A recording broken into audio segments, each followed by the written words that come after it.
नमस्कार, India voice देख रहे हैं आप और मैं हूं आपके साथ शिवम दुबे। इंडिया वॉइस के खास कार्यक्रम देवभूमि समाचार में आप सबका स्वागत है। रुक करेंगे खबरों की ओर। आपको बता दें कि मुख्यमंत्री पुष्कर सिंह धामी ने वनाग्नि को लेकर हल्द्वानी में वन विभाग के अधिकारियों के साथ बैठक की। साथ ही सीएम ने पेयजल की किल्लत को लेकर भी जल संस्थान के अधिकारियों को व्यवस्था करने के निर्देश दिए। बैठक में कुमाऊं कमिश्नर और जिलाधिकारी सहित कई प्रशासनिक अधिकारी मौजूद रहे। साथ ही वीसी के माध्यम से यानी वीडियो कॉल के माध्यम से कुमाऊं मंडल के सभी अधिकारियों के साथ बैठक की और वीडियो कॉल के जरिए उनसे जुड़े। मुख्यमंत्री पुष्कर सिंह धामी ने साफ कहा कि जल्द से जल्द किसी भी कीमत पर जंगलों में आग को काबू किया जाए। जो जंगल में आग लगा है उसको काबू किया जाए और फायर सीजन तक वन विभाग के सभी अधिकारियों और कर्मचारियों की छुट्टियां रद्द कर दी गई। मुख्यमंत्री ने कहा कि सभी विभाग के अधिकारी काम करें। इसके अलावा जंगलों में आग बुझाने के लिए वायुसेना के हेलीकॉप्टर की भी मदद ली जा रही है।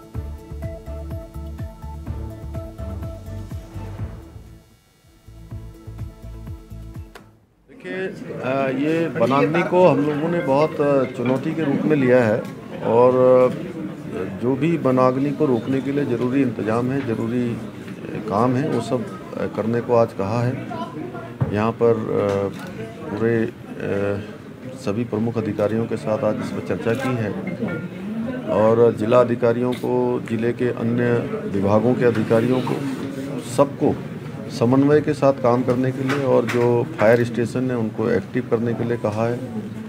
युवक मंगल दल, महिला मंगल दल, स्वयं सहायता समूह और स्थानीय स्तर पर जो लोग जंगलों के समीप रहने वाले हैं, सबका सहयोग लेने के लिए भी कहा है। और छुट्टियां सबकी इस समय वन विभाग की कैंसिल कर दी गई हैं। सभी को कह दिया है कि छुट्टियां हर हाल में कैंसिल, सिवाय मेडिकल के अलावा कोई जो है छुट्टी पर नहीं जाएगा जब तक ये फायर का काम चल रहा है, क्योंकि ये हमारे लिए बहुत महत्वपूर्ण समय है। जहां अभी राज्य में 4 धाम यात्रा भी शुरू हो रही है, पर्यटकों का ये सीजन भी शुरू हो गया है, तो ऐसे समय में आग ज़्यादा लगने से प्रदूषण भी फैलता है और जो हमारे राज्य का पर्यावरण है वह भी खराब होता है। तो इस सबको कहा है, साथ में पेयजल की व्यवस्था है, जाम इत्यादि की जो व्यवस्थाएं ठीक करने को कहा है कि कहीं पर जाम वगैरह जो नैनीताल, हल्द्वानी, रामनगर या आसपास रुद्रपुर वीकेंड पर जो जाम होता है उसके लिए भी हमने कहा है कि एक मैकेनिज्म बनाएं। हाँ, जब तक ये फायर का कंट्रोल नहीं हो जाता है तब तक हमने कहा है सीसीएफ है, डीएफओ हैं, ये अपनी जो हाई स्तर की जो मीटिंग है देहरादून में वन मुख्यालय में या शासन पर होती हैं, वो बीसी से जुड़ लें और अधिकतर अपने ही उस पर रहें।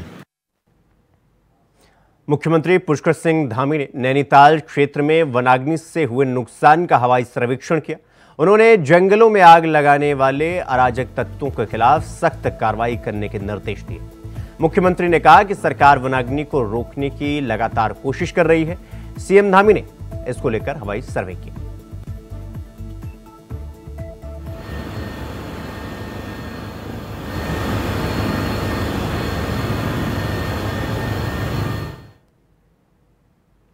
तो वहीं उत्तराखंड के जंगलों में आग लगने का सिलसिला लगातार जारी है। नैनीताल से सटे पाइन्स के जंगल में भीषण आग लग गई, जिससे जंगल जलकर खाक हो गए। नैनीताल के लड़िया काटा का जंगल भी आग की भेंट चढ़ गया। जंगल में आग लगते देख स्थानीय लोगों के साथ दमकल विभाग जंगल में लगी आग को काबू करने में जुट गया। पाइन्स के जंगलों में आग ने पाइन्स में बने आईटीआई के खाली पड़ी बिल्डिंग को भी अपनी चपेट में ले लिया, जिससे बिल्डिंग का एक हिस्सा जलकर स्वाहा हो गया। जंगल में लगी भीषण आग से नैनीताल भवाली सड़क में घने धुएं के चलते कई घंटे वाहनों की आवाजाही को बंद करना पड़ा। तेज हवाओं के चलते दमकल विभाग की टीम को आग पर काबू पाने में घंटों मशक्कत करनी पड़ी। स्थानीय लोगों का यह भी कहना है कि जंगल में आग लगने के बावजूद भी वन विभाग का कोई कर्मचारी और अधिकारी मौके पर नहीं पहुंच सका, जिससे वन विभाग की कार्यप्रणाली पर भी सवाल खड़े हो रहे हैं।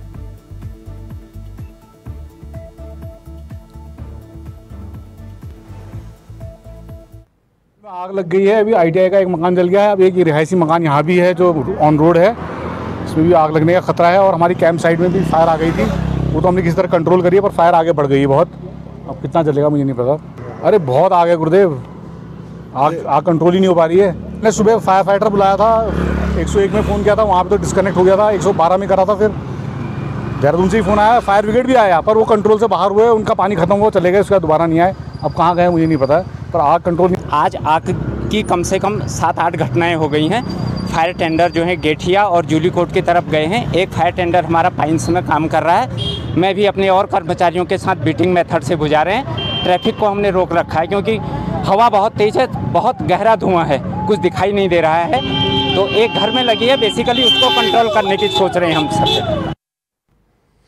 तो कुमाऊं के जंगल जगह जगह जल रहे हैं, जिसमें नैनीताल और पिथौरागढ़ प्रमुख है। कुमाऊं के 6 जिलों में अब तक कुल 337 घटनाएं नोट हुई हैं, जिसमें 430 हेक्टेयर भूमि में आग लगी और इससे जंगलों को 8,99,740 रुपए का नुकसान हुआ है। मुख्य वन संरक्षण के कार्यक्षेत्र के अंतर्गत आने वाली 14 डिवीजन में कई जगह आग लगी हुई है। पूरे कुमाऊं क्षेत्र की अगर बात करें तो इसमें वन क्षेत्र के लगभग 430 हेक्टेयर भूमि में आग लगी है। तो वहीं नैनीताल के डीएफओ चंद्रशेखर जोशी ने बताया कि उनकी टीमें आग बुझाने में जुटी हुई हैं। देखिए, नैनीताल वन प्रभाग अभी वनाग्नि की दृष्टि से काफ़ी संवेदनशील बना हुआ है, क्योंकि अभी हमारा मॉइस्चर बिल्कुल मिनिमम पे है और अप्रैल में यहाँ पे एक भी बारिश नहीं हुई है। तो इसीलिए जो है इसको देखते हुए हमारे द्वारा फायर वॉचर्स को अभी पूरे उसमें लगाया गया है। लगभग 300 फायर वॉचर्स हमारे द्वारा लगाए गए हैं। कल लड़िया कांटा हमारी नैना रेंज का नैनीताल के पास एक पाइंस क्षेत्र है, वहाँ पे आग लगी हुई थी और ये काफ़ी सेंसिटिव एरिया था, क्योंकि इसमें आपके एयरफोर्स के एस्टेब्लिशमेंट थे। तो वहाँ पे 40 लोगों का एक दल बना करके और उसमें पुलिस विभाग, फायर जो टेंडर्स हैं उनका भी उसमें सहयोग लिया गया और प्रशासन का भी उसमें सहयोग ले करके कल उसमें आग को कंट्रोल किया गया। आज वहाँ पे आग नियंत्रित है और उसमें एयरफोर्स के द्वारा भी अपने ऑपरेशंस चलाए जा रहे हैं फायर को कंट्रोल करने के लिए हेलीकॉप्टर के माध्यम से। और वो जिलाधिकारी के जो है उसमें जो नैनीताल लेक और भीमताल से जो पानी उठा रहे हैं, तो उनकी परमिशन से। उत्तराखंड में अप्रैल महीने में बढ़ते तापमान ने वन विभाग की मुसीबतों को बढ़ा दिया है। आपको बता दें कि कोटद्वार रेंज के जंगलों में पिछले 5 दिनों से भयानक आग लगी हुई है, जिसमें कई इमारती पेड़ भी जलकर राख हो गए हैं। बताया जा रहा है कि कई हेक्टेयर वन भूमि आग की चपेट में आ गए हैं।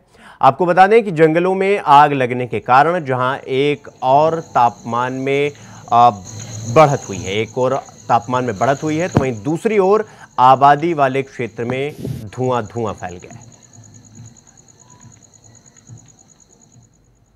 देखिए,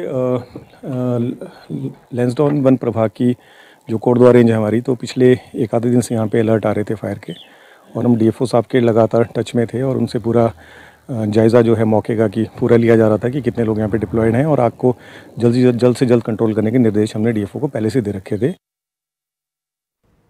बुलेटिन में रुकेंगे एक छोटे से ब्रेक के लिए। खबरों का सिलसिला जारी है, फौरन लौट रहे हैं।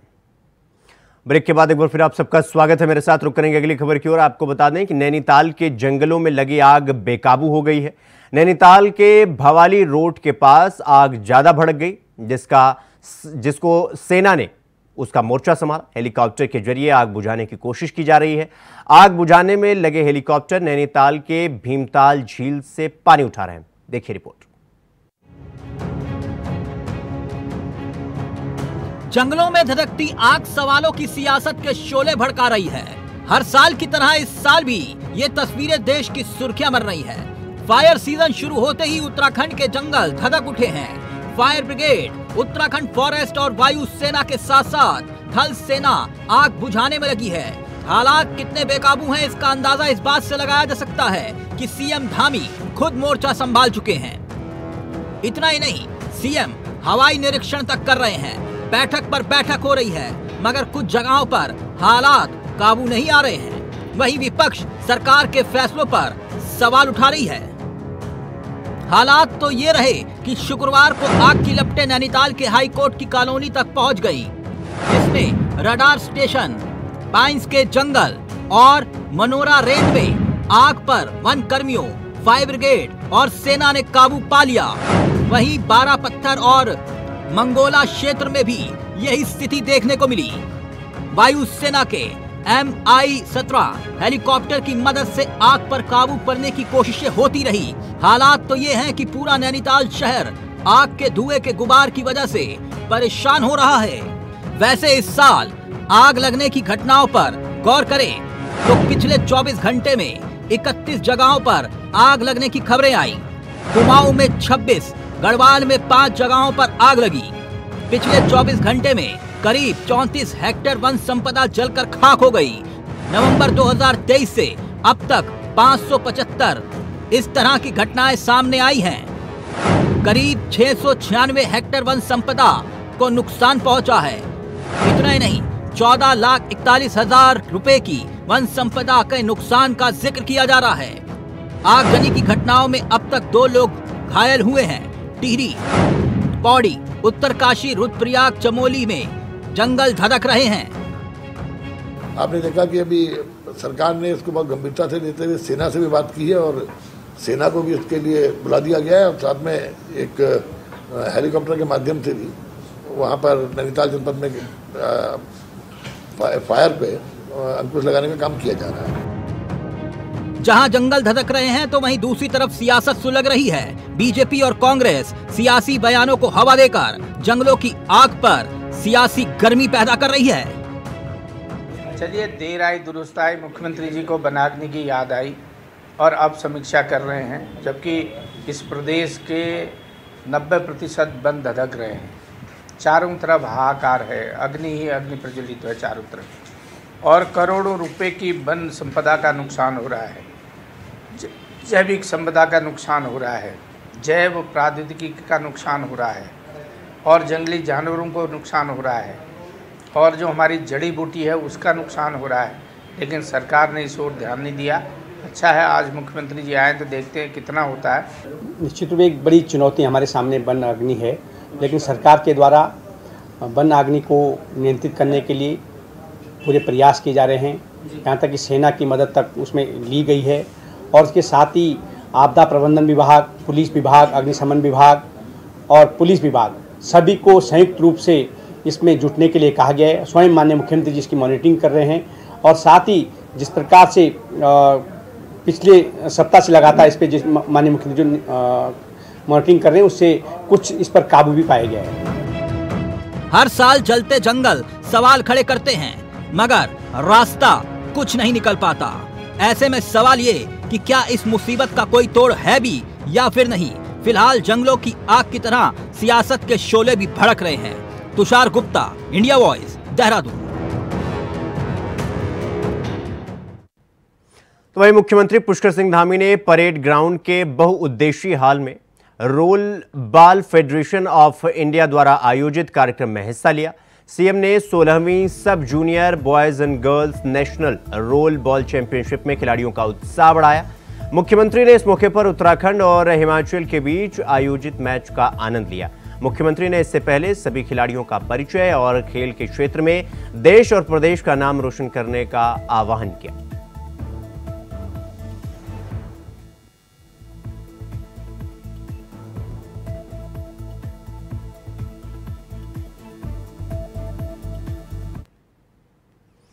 तो भाजपा में भीतरघात के संकेत खत्म होने जा रहे हैं। बीजेपी विधायकों और नेताओं को प्रदेश अध्यक्ष ने तलब किया। प्रदेश अध्यक्ष महेंद्र भट्ट कल यानी रविवार को आपस में खींचतान कर रहे नेताओं को पाठ पढ़ाएंगे। सोशल मीडिया पर बीजेपी के नेताओं में आपसी गड़बड़ी दिखाई दे रही थी। टिहरी विधायक किशोर उपाध्याय, पूर्व मंत्री दिनेश धन ने लैंसडाउन विधायक दिलीप रावत, रानीखेत विधायक प्रमोद नैनवाल समेत कई नेताओं की क्लास लगेगी। तो वहीं इस पर ज्यादा जानकारी दे रहे हैं हमारे संवाददाता तुषार गुप्ता। उत्तराखंड में मतदान के बाद ये देखा गया कि भारतीय जनता पार्टी में जो मतभेद है वो साफ तौर पर देखने को मिले। कई विधायक सोशल मीडिया के माध्यम से अपनी बात रखते हुए नजर आए और कई लोग, जिस तरह से देखा जा रहा था कि 16,000 से अधिक जो विपक्षी दल के नेता हैं और साथ साथ कांग्रेस के जो नेता हैं वो जब भारतीय जनता पार्टी में सम्मिलित हुए तो कहीं ना कहीं जो भीतर घात है वो साफ तौर पर नजर आई। जो पुराने नेता थे, जो पुराने विधायक हैं, वो साफ तौर पर अपनी आवाज़ उठाते हुए नजर आए। अगर मैं टिहरी की बात करूं तो टिहरी से विधायक किशोर उपाध्याय ने एक लेटर लिखा TSDC को और उसमें कई आरोप जो दिनेश धने हैं वहाँ से उनके विपक्षी दल से कई बार लड़े हैं, उनके खिलाफ अपना जो छवि है उसे खराब होने का आरोप लगाया गया और साथ साथ स्पष्टीकरण मांगा गया। वहीं अगर मैं बात करूं लैंसडाउन के विधायक दिलीप रावत की, तो उन्होंने भी अनुकृति गोसाई के ज्वाइनिंग के बाद ये लिखा था कि राम तेरी गंगा मैली हो गई। तो ऐसे के विधायकों के साथ साथ जो नेता हैं उनकी चर्चाएं लगातार तेज़ हो रही थी। उनकी कहा जा सकता है कि जिस तरह से वो बयान कर रहे थे तो भीतर गात साफ तौर पर नजर आ रही थी। जो खींचतान है कहीं ना कहीं आने वाले चुनावों में भारतीय जनता पार्टी को नुकसान पहुँचा सकती थी। लेकिन रविवार को जो महेंद्र भट्ट है प्रदेश अध्यक्ष, उन्होंने एक बैठक बुलाई है, साथ साथ इनकी क्लास लगाई जाएगी विधायकों की कि क्यों वो इस तरह के बयान दे रहे हैं जिससे आने वाले समय में भारतीय जनता पार्टी को नुकसान पहुंचेगा। तो ये क्लास रविवार को चलेगी जिसमें कई विधायक यहां पर पहुंचेंगे जो इस तरह के सोशल मीडिया में बयान कर रहे हैं। अब देखना होगा क्या इस अनुशासन के पाठ के बाद ये विधायक जागृत होंगे और आने वाले चुनावों के लिए भारतीय जनता पार्टी के लिए मजबूती से जो प्रचार प्रसार है वो करेंगे। कैमरा जर्नलिस्ट निशांत चौहान के साथ मैं तुषार गुप्ता, इंडिया वॉइस, देहरादून। उत्तराखंड में चारधाम यात्रा शुरू होने से अब चंद दिन शेष बचे हुए हैं। यात्रा शुरू होने से पहले पर्यटन मंत्री सतपाल महाराज ने प्रेस कॉन्फ्रेंस कर जानकारी देते हुए बताया कि यात्रा से शुरू होने से पूर्व यात्रा मार्गों पर स्थित GMVN के गेस्ट हाउस की बुकिंग में लगातार इजाफा हो रहा है। पर्यटन मंत्री ने उम्मीद जताई कि पिछले साल के 56,31,000 श्रद्धालुओं के रिकॉर्ड को इस बार की यात्रा तोड़ देगी। हम लोग इलेक्ट्रॉनिक चार्जिंग की तरफ, जिसको इलेक्ट्रिक चार्जिंग कहते हैं, उसकी तरफ हम कदम बढ़ा रहे हैं और मुझे बड़ी प्रसन्नता हो रही है कि पहली बार इलेक्ट्रिक व्हीकल चार्जिंग स्टेशंस को हमने जगह जगह स्टैब्लिश किया। बता रहा हूँ, परिवहन विभाग भारत सरकार द्वारा scheme for special assistance to state for capital investment के अंतर्गत चारधाम यात्रा मार्ग पर गढ़वाल मंडल विकास निगम द्वारा EV चार्जिंग स्टेशन स्थापित किए जा रहे हैं, पंजीकरण करवा रहे हैं और यात्रा शुरू होने से पूर्व ही यात्रा मार्गों पर स्थित GNVN के गेस्ट हाउस की बुकिंग लगातार उसमें इजाफा हो रहा है। उसे देखकर संभावना है कि इस बार की चारधाम यात्रा पिछले वर्ष से 56,31,000 श्रद्धालुओं के रिकॉर्ड को तोड़ेगी। पर्यटकों और यात्रियों की लंबी कतारों एवं अधिक समय तक प्रतीक्षा न करनी पड़े, इसके लिए चारधाम यात्रा में धामों के दर्शन के लिए टोकन स्लॉट की व्यवस्था की गई। आपने देखा होगा कि हम जब डॉक्टर का अपॉइंटमेंट लेते हैं या वीजा का अपॉइंटमेंट लेते हैं तो वो एक नंबर दे देते हैं, नंबर चलते रहते हैं और जब उनका स्लॉट आता है, उनकी अनाउंसमेंट होती है, वो पहुंच जाते हैं। तो यात्रा में जब दर्शन के लिए लोग लाइन में लगते हैं तो कोई 2 घंटे, 4 घंटे, 5 घंटे, बड़ी दिक्कत हो जाती है। इसके लिए हम टोकन और स्लॉट सिस्टम हमने ये बनाया है। तो 1 घंटे के अंदर उनको दर्शन हो जाएंगे और जो पर्यटक है वो अन्यत्र भी जा सकते हैं, जैसे कोई ब्रह्मकपालिक में श्राद्ध करने के लिए या वहां पर माता मूर्ति का दर्शन करने के लिए या माणा गांव में दर्शन करने के लिए अन्यत्र कहीं भी जा सकता है, वो उसकी मूवमेंट चलती रहेगी। इस हेतु पंजीकरण टोकन सत्यापन व्यवस्था हेतु कार्यरत एजेंसी के साथ पर्यटन विभाग के अधिकारियों द्वारा धामों का स्थलीय निरीक्षण जिला प्रशासन, पुलिस अधिकारियों के द्वारा निरीक्षण करने के साथ ही स्थल भी चयनित किए जाना प्रस्तावित है। इस व्यवस्था के लागू हो जाने पर किसी भी यात्री को कतार लाइन में 1 घंटे से अधिक इंतजार नहीं करना पड़ेगा। यात्रा काल में 115 उपनल और PRD के माध्यम से पर्यटक सुरक्षा सहायता मित्रों की तैनाती की गई है।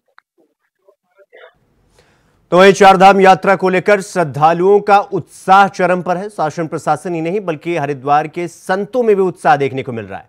संत इसे उत्तराखंड सरकार द्वारा की जा रही बेहतर व्यवस्थाओं का परिणाम बता रहे हैं। जूना पीठाधीश्वर स्वामी अवधेशानंद गिरी ने इस बार चारधाम यात्रा को लेकर श्रद्धालुओं के उत्साह को सरकार द्वारा की जा रही बेहतर व्यवस्थाओं का परिणाम बताया। अवधेशानंद ने कहा कि उत्तराखंड प्राकृतिक सौंदर्य से भरा हुआ है, उस पर धामी सरकार की चाक चौबंद व्यवस्थाएं यात्रियों को आने पर मजबूर कर रही हैं। उत्तराखंड पर्यटन की दृष्टि से, तीर्थाटन की दृष्टि से आज भारतीय समुदाय में पहली पसंद है। यहाँ का सौंदर्य, यहाँ की नदियाँ, झरने, यहाँ की हिमालय की झीलें और देव सत्ता सदा से आकर्षित करते रही है। पर आज सरकार की व्यवस्थाएं, यातायात के साधन, सूचना की तकनीक, संचार की क्रांति और एक अभूतपूर्व सुख सुविधाएं यात्रियों के लिए उत्तराखंड सरकार के द्वारा दी जा रही हैं, जो बहुत सबको आकर्षित कर रही हैं। चारधाम यात्रा संचालित करने वाली संयुक्त रोटेशन व्यवस्था समिति ने यात्रा पर जाने वाली बसों के नंबर को लेकर आज लॉटरी डाली, जिसमें यात्रा पर पहली बस यातायात कंपनी की जाएगी। इसी क्रम में 2200 बसों का नंबर आज निर्धारित हो गया है। यात्रा शुरू होने के प्रथम दिन 150 से अधिक बसों के यात्रा मार्ग पर जाने की उम्मीद है। आपको बता दें कि संयुक्त रोटेशन व्यवस्था समिति ने यात्रा मार्ग पर जाने वाले बसों की लॉटरी निकाली, जिसमें एक एक करके 2200 बसों की पर्ची घड़े में डाली गई। एक एक करके पर्ची घड़े से बाहर निकाली गई, बसों के नंबर नोट होते गए। संयुक्त रोटेशन व्यवस्था समिति के अध्यक्ष नवीन रमोला ने बताया, यात्रा को लेकर परिवहन व्यवसायियों में खुशी की लहर है। यात्रा की सारी तैयारियां पूरी कर ली गई हैं। 9 मई को यात्रा पर जाने के लिए 150 बसों की बुकिंग अभी तक हो चुकी है। इसी कड़ी में आज 2200 बसों की लॉटरी भी डाली गई, जिसमें पहली पर्ची यातायात कंपनी से संचालित होने वाली बस की निकली। हमारी तैयारियां पूर्ण है। दिसंबर से हमारी तैयारी चारधाम यात्रा के लिए शुरू हो जाती है, प्रारंभ हो रखी है। हमारी 2200 बसें चारधाम यात्रा में यात्रियों की सुविधा के लिए, यात्रियों के यात्रा के सफल संचालन के उनकी प्रतीक्षा में है। अतिथि देवो भव का आज जैसे कि क्रम निकाले जा रहे हैं कि कौन सी बस किस क्रम पे चलेगी, और उसके बाद 9 तारीख को हमारा शुभ मुहूर्त होगा चारधाम यात्रा। बुकिंगें चुनाव की वजह से स्लॉट में जैसे जैसे चुनाव हो रहे हैं वैसे वैसे, जैसे प्रथम चरण के चुनाव हुए हैं और प्रथम चरण के जितने चुनाव हो चुके हैं उससे हमें जैसे 9 तारीख के आसपास से 150 बसों की बुकिंग है हमारे पास। खबर रुड़की से है, जहां हरियाणा के पूर्व कैबिनेट मंत्री करतार सिंह भड़ाना चुनावी समीकरण जुड़ने की तैयारियों में जुट गए हैं। उत्तराखंड प्रदेश में लोकसभा चुनाव होने के बाद अब उपचुनाव की तैयारियां भी शुरू हो चुकी हैं, जहां मंगलौर विधानसभा सीट पर होने वाले उपचुनाव के लिए सभी दल चुनावी समीकरण जोड़ने में जुट गए। तो वहीं करतार सिंह भड़ाना ने मंगलौर में अपनी बीजेपी कार्यालय का उद्घाटन कर जनसभा का आयोजन किया। जनसभा को संबोधित करते हुए करतार सिंह भड़ाना ने कहा कि मंगलौर के कुछ नेता मुझे मंगलौर की सेवा करने नहीं दे रहे हैं, लेकिन मैं वादा करता हूं कि उपचुनाव में अगर भाजपा हाईकमान ने मौका दिया तो वो विकास की गंगा बहाएगी। जब भी दुनिया से जाए तो फिर नहीं आना पड़ता है, तो हो सकता है मंगलौर का मुझे कर्ज कुछ चुकाना है और वो चुका के ही यहाँ से जाना है। तो इसलिए करने वाला तो अल्लाह है, परमात्मा है, कन्हैया है, मेरी मैया है, उनके बगैर। और फिर सबसे बड़ी बात है कि मोदी जी के हाथ अगर मजबूत करने हैं तो हमें आगे आके सेवा करनी पड़ेगी लोगों की, और उनका जो वादे हैं उन्हें पूरा कराना पड़ेगा, क्योंकि अकेले तो प्रधानमंत्री नहीं कर सकते। जब हम सब इकट्ठे होके उस कार्य को करेंगे तभी उनका वादा पूरा। तो देवभूमि समाचार में फिलहाल अभी के लिए बस इतना ही। देश और दुनिया की तमाम खबरों को देखने के लिए देखते रहिए इंडिया वॉइस। नमस्कार।